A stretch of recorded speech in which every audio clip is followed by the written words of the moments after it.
Hello friends, welcome to classroom study. तो इस video में हम इंग्लिश का सेशन स्टार्ट करने जा रहे हैं, इंग्लिश ग्रामर का, जो कि हम रैन एंड मार्टिन बुक को रेफ़र करके करेंगे। उसके एक एक चैप्टर्स को अच्छे से पढ़ेंगे। तो उससे पहले, वीडियो स्टार्ट करने से पहले आप पहले चैनल को सब्सक्राइब कर दीजिए जिसने भी नहीं करा है। बेल आइकन को प्रेस कर दीजिए, क्योंकि हम टारगेट कर रहे हैं ये एसएससी, सीजीएल और सीएचएसएल जो आने वाली है अप्रैल और मई में, उसको लेके कि उसमें हमारे इंग्लिश में मार्क्स आना चाहिए 50 आउट ऑफ 50। तो उसलिए हम ये बुक अच्छे से प्रैक्टिस करेंगे। ये है रैन एंड मार्टिन की बुक, जो कि हम एसएससी सीजीएल के लिए रेफ़र कर रहे हैं और एसएससी सीएचएसएल के लिए। पेन और पेपर हाथ में लीजिए फ्रेंड्स। वीडियो के साथ साथ आपको नोट्स भी बनाते रहना है, जिससे कि आप बाद में उसको अच्छे से रिवाइज़ कर पाओ। हर वीडियो के सेशन के बाद आपको रिवाइज़ करना है। तो आइए स्टार्ट करते हैं। तो ये सबसे पहला चैप्टर, सेंटेंस। तो सेंटेंस क्या होता है, इसके बारे में बताया गया है। सबसे पहली लाइन जो लिखी है, व्हेन वी स्पीक और राइट वी यूज़ वर्ड्स। हम वर्ड्स यूज़ करते हैं जब भी हम लिखते हैं या बोलते हैं। We generally use this words in group as little Jack, Horner, set in corner. ये एक सेंटेंस है, हम इस तरीके से इसमें ग्रुप्स ऑफ वर्ड यूज़ करते हैं, ठीक है। वहीं a group of word like this which make complete sense is called sentence. जो ये ग्रुप ऑफ वर्ड है, like little Jack, Horner, sat in corner, ये कंप्लीट सेंस बना रहा है, उसे हम सेंटेंस कहते हैं, ठीक है। अब आ जाते हैं काइंड्स ऑफ सेंटेंस के बारे में।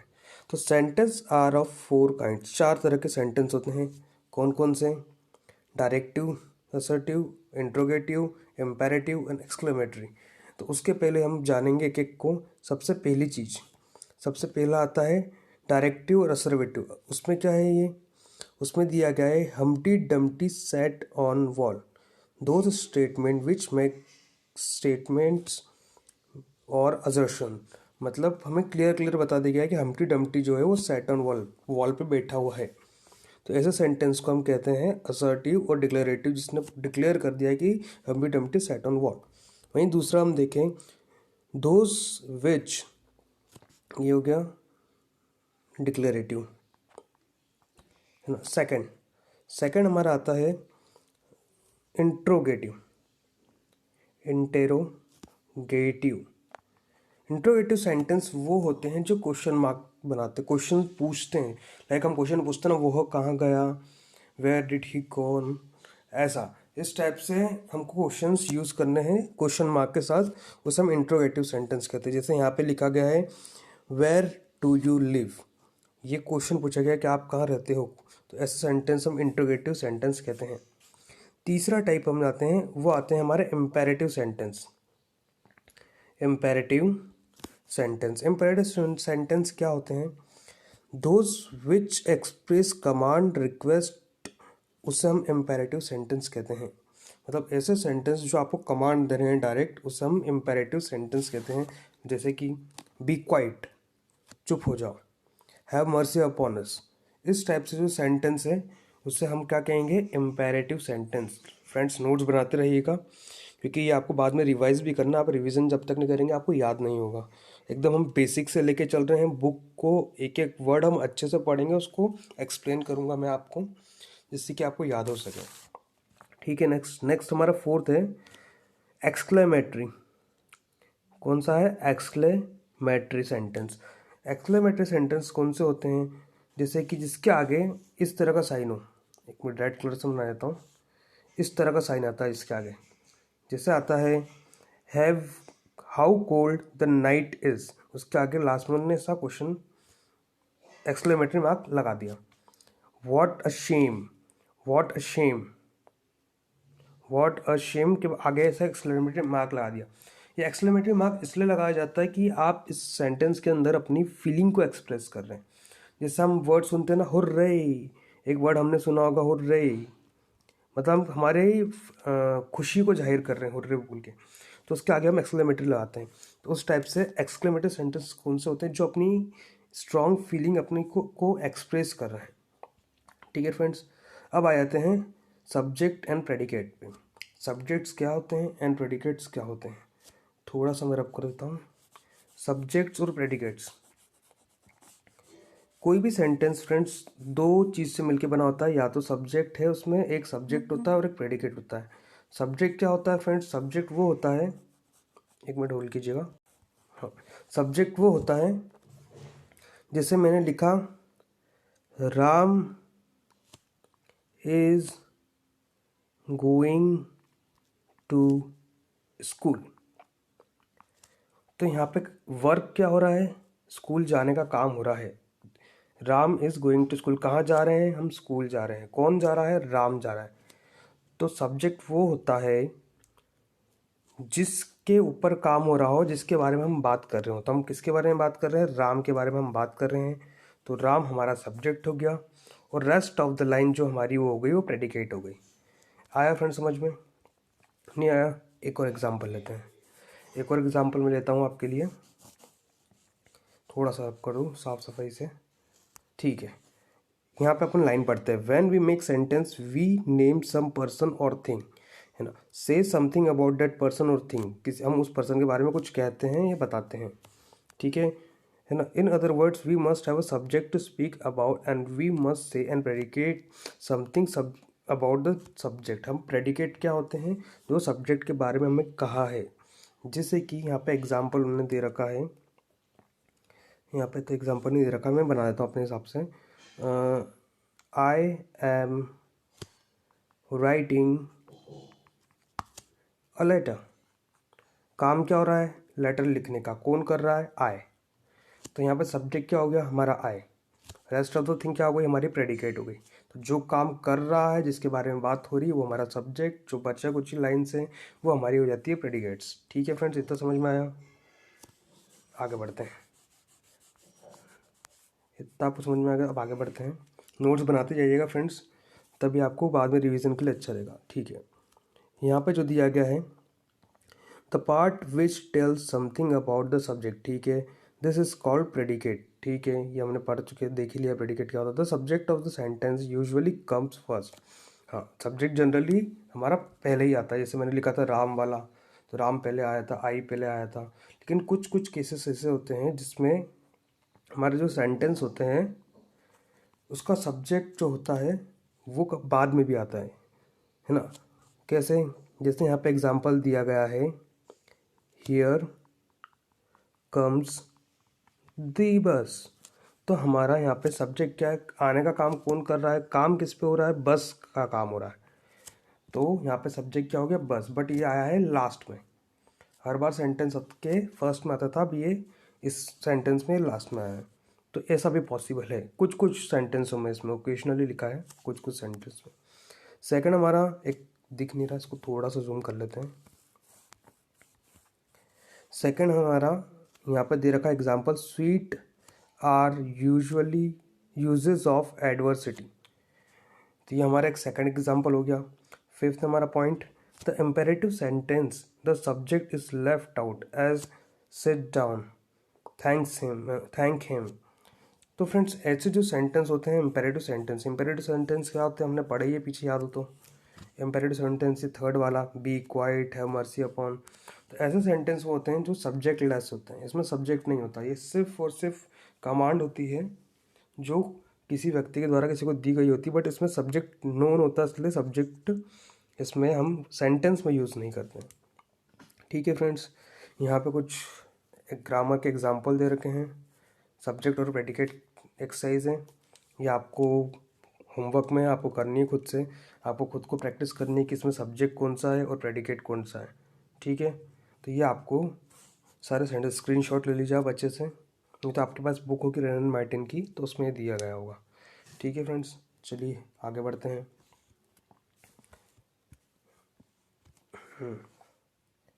नेक्स्ट आ जाते हैं हम the phrase and the clause. Phrase क्या होता है और क्लॉज क्या होता है? Phrase and the clause. Phrase क्या होते हैं, क्लॉज क्या होते हैं? फ्रेज वो होते हैं जो सेंटेंस में यूज होते हैं, कुछ सेंस बनाते हैं कुछ, बट कंप्लीट सेंस नहीं बनाते, बट कंप्लीट सेंस नहीं बनाते। ठीक है फ्रेंड्स, समझे? एग्जाम्पल अगर नहीं समझ में आया अपन एग्जाम्पल से करते हैं, ठीक है। एक सेकंड में इसको रब कर देता हूँ। एग्जाम्पल हमारे, हाँ इसको भी थोड़ा सा जूम करना ही पड़ेगा। आ जाइए, तो ये है हमारा examine the group of words in a corner, it makes sense but not complete sense, such a group of words which make sense but not complete sense are called phrase. हम पढ़ चुके हैं। In the following sentence the group of word in italic are phrase. अच्छा, ये जो italic में लिखे गए ये हमारे फ्रेज है, ठीक है। ऐसा बोला गया इस बुक में। The sun rises in the east, तो इसमें इटैलिक में क्या लिखा गया है, इन द ईस्ट, ठीक है। तो इनका कहने का मतलब है ये इन द ईस्ट है वो फ्रेज है। अब आपको समझाता हूँ कि अगर इन द ईस्ट को अपन सेपरेटली देखें तो हाँ यार भाई ये कुछ सेंस तो बना रहा है कि ईस्ट में, बट ये क्या ईस्ट में, कुछ ईस्ट में, उसके बारे में कुछ क्लेरिफाई नहीं कर रखा है। तो हाँ, ऐसे सेंटेंस जो सेंस तो बनाते हैं बट कंप्लीट सेंस नहीं बनाते, वो फ्रेज होते हैं, ठीक है। जैसे Humpty Dumpty sat on wall, तो on the wall, on a wall, ये है इसका फ्रेज, ठीक है। इतना आपको समझ में आया। आगे बढ़ते हैं और एग्जाम्पल दिए हैं, ये आप पढ़ लीजिएगा। There came there came a giant to my door, ये हो गया इसमें। It was sunset of great beauty, हो गया इसके अंदर phrase. The top of the mountain were covered with snow, है ना, तो ऑफ द माउंटेन्स में हो गया। वहीं show me how to do it, इसके अंदर हो गया। यहाँ पे इस तरीके से हो गया। अब examine the group of word that in italic form, ये भी इटैलिक वाले बोल रहा है। He has a chain of gold, इसमें कहा गया है। He is a chain which is made up of gold, which is made of gold. अब ये फ्रेंड्स इसमें क्या डिफरेंस है, ये दो सेंटेंस लिखे उनने। सबसे पहले ऑफ गोल्ड को एक इटैलिक से दिया गया है, दूसरी जगह पे which is made of gold दे रखा है। तो फ्रेंड्स ये जो हुआ ये हमारा हो गया फ्रेज ऑफ गोल्ड। वहीं जो हमारे क्लॉज होते हैं, क्लॉज क्या होते हैं, जो सेंटेंस का पार्ट होते हैं और प्रॉपर सेंस बनाते हैं। तो ये हो गया विच इज़ मेड ऑफ गोल्ड, ये सेपरेटली देखे तो एक प्रॉपर सेंटेंस है, विच इज़ मेड ऑफ गोल्ड। तो इस तरीके से इसमें डिफरेंस होता है फ्रेज में और क्लॉज में। यहाँ तक आपको समझ में आया, ठीक है। आगे बढ़ते हैं इसमें नेक्स्ट। अब आते हैं हम डायरेक्ट पार्ट ऑफ स्पीच पे। पार्ट ऑफ स्पीच क्या होता है, देखिए फ्रेंड्स, हम कोई भी सेंटेंस अगर हम होता है उसको हम लिखते हैं तो उसके अंदर सिर्फ यही नहीं होता है सब्जेक्ट और प्रेडिकेट नहीं होता है, उसके अंदर बहुत सारी चीज़ होती है। उसके अंदर सब्जेक्ट होता है, प्रेडिकेट होता है, प्रेडिकेट्स के अंदर नाउन होता है, प्रोनाउन होता है, एडजेक्टिव होता है, वर्ब होता है, एडवर्ब होता है, प्रीपोजिशन होता है, कंजक्शन और इंटरजेक्शन। तो ये हमारे 8 तरीके के पार्ट ऑफ स्पीच हैं जो हमें याद रखनी है। नाउन लिख लीजिए, adjective, pronoun, verb, adverb, preposition, conjunction और इंटरजेक्शन। ये फ्रेंड्स हमारी 8 तरीके के होते हैं पार्ट ऑफ स्पीच, जो कि बहुत ही इम्पॉर्टेंट है। इससे क्वेश्चन सबसे ज़्यादा आते हैं एसएससी में, तो इसे काफ़ी डिटेल में हम पढ़ेंगे, अच्छे से पढ़ेंगे। अभी एक ओवरव्यू ले लेते हैं ये सबका, फिर हम इसके डिटेल चैप्टर्स भी इसके अंदर दे रखे हैं और प्रैक्टिस सेशंस भी दे रखे हैं, वो भी हम करेंगे। तो noun, a noun is a word used as a name of a person, place और थिंग। सिंपली ये हमने बचपन में बहुत पढ़ी है। Noun is a word, person, place और थिंग के सारे नाम होते हैं, जैसे किंग हुआ, अकबर हुआ, कुछ भी एक नाम वो नाउन होता है।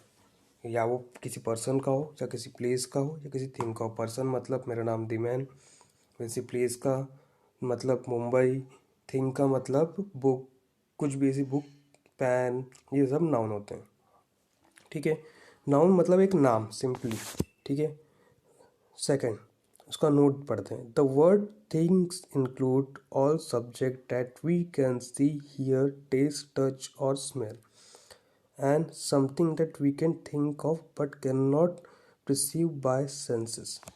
The words thing include all subject object that we can see, hear or taste and touch. मतलब हम जो चीज़ देख सकते हैं, सुन सकते हैं, टेस्ट ले सकते हैं उसका, उसको टच कर सकते हैं, वो हमारे नाउन में काउंट होंगे। सेकंड पॉइंट आते हैं हम अब एडजेक्टिव पे। An adjective is a word used to add something to the meaning of noun, something to the meaning of noun, as he is a brave boy. ठीक है, there are 20 boy in this class. ठीक है, अब आपको यहाँ पे थोड़ा सा कन्फ्यूज़न हो रहा होगा कि यार समझ में नहीं आया कुछ, कोई बात नहीं। हमने नाउन पढ़ा था, नाउन जैसे बॉय को नाउन हम कह सकते हैं, है ना। वहीं हम किसी के नाम को हम नाउन कह सकते हैं, है ना। वहीं हम प्लेस, किसी जगह को, मतलब जैसे मैंने मुंबई बोल दिया तो मुंबई को हम नाउन कहते हैं। तो वहीं अगर ये जो नाउन है इसकी कोई विशेषता बता रहा हो तो उसे हम एडजेक्टिव कहते हैं। विशेषता मतलब उसके अंदर क्या ऐसा खास है। जैसे कि हमारे फर्स्ट सेंटेंस में क्या है, he is a brave boy. क्या दे बोल रखा है, ब्रेव, ब्रेव बॉय। ये उसकी विशेषता है उस लड़के की। राम, राम अगर हम बोल दें तो राम के पहले अगर हम बोलते हैं स्मार्ट, स्मार्ट राम, तो ये इसकी विशेषता हो गई कि राम स्मार्ट राम है। वहीं मुंबई तो क्राउडेड, क्राउडेड मुंबई, मतलब मुंबई की हमने विशेषता बता दी, वहाँ बहुत ज़्यादा क्राउड होता है तो क्राउडेड मुंबई। तो इस तरीके से हम एडजेक्टिव को डिफाइन कर सकते हैं। ठीक है, चलिए अब आगे बढ़ते हैं। नेक्स्ट है हमारा प्रोनाउन। प्रोनाउन क्या होता है, pronoun is a word use instead of noun.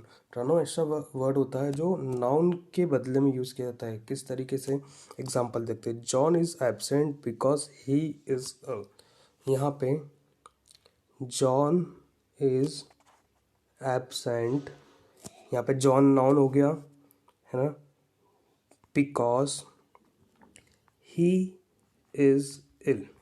अब ये ही जो वर्ड यूज़ करा गया है वो किसके बारे में बात करा गया है, जॉन के बारे में। तो अगर नाउन के बारे में कुछ हम दूसरा और सेकंड पार्ट हम यूज़ करते हैं तो वो होता है प्रोनाउन।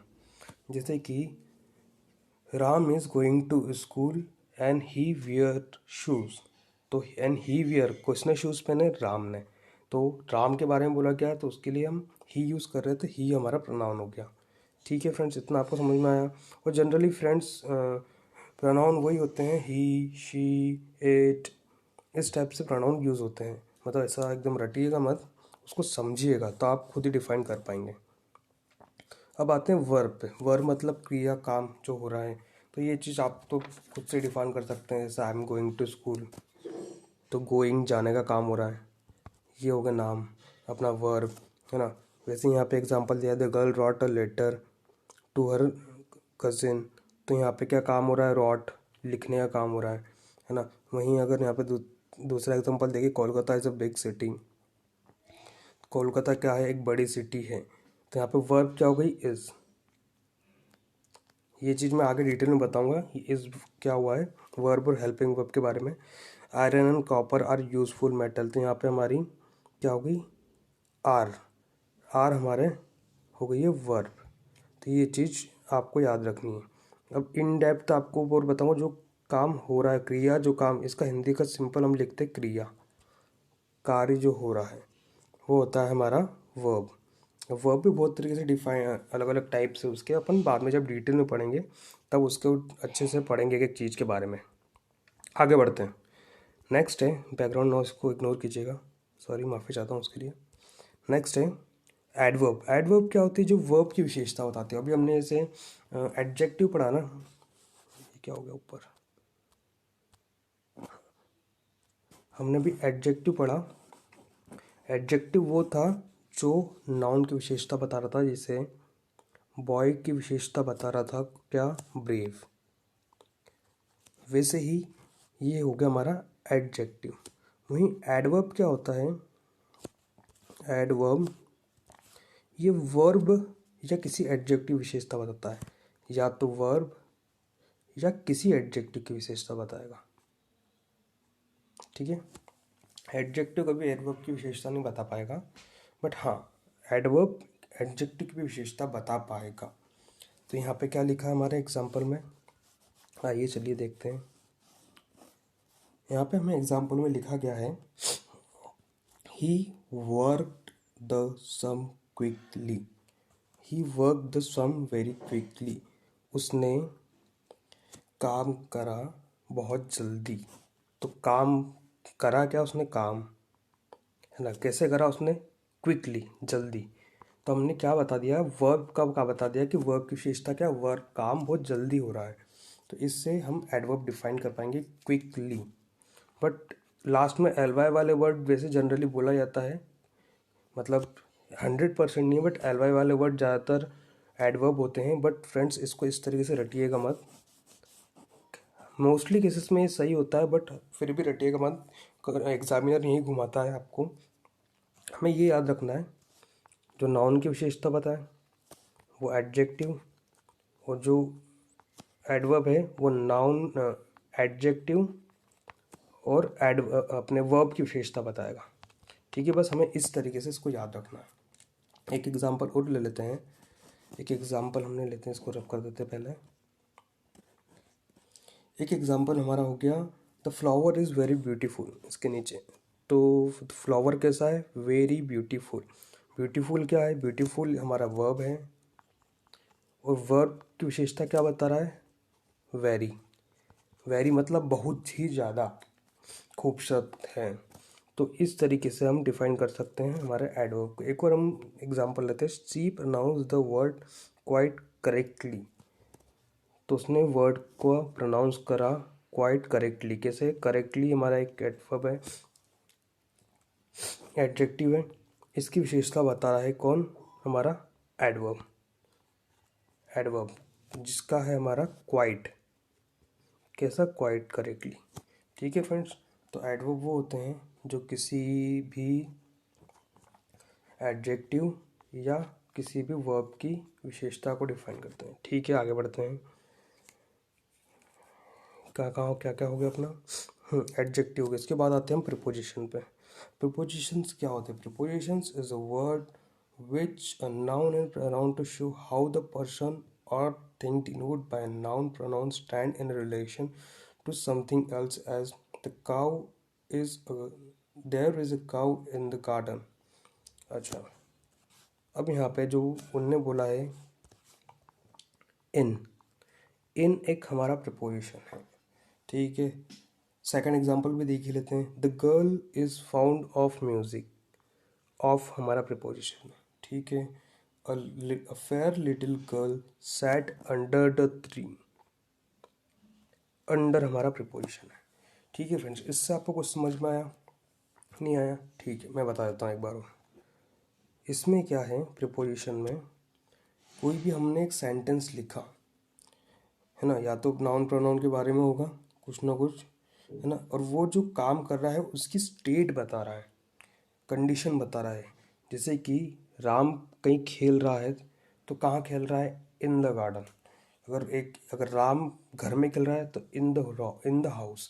अगर मैं फ्लूइड बचा रहा हूँ, कहाँ पे, किसकी, of music, found of music, the girl is found of music, है ना। वहीं एक फेयर लिटिल गर्ल बैठी है, वो कहाँ बैठी है, अंडर द ट्री।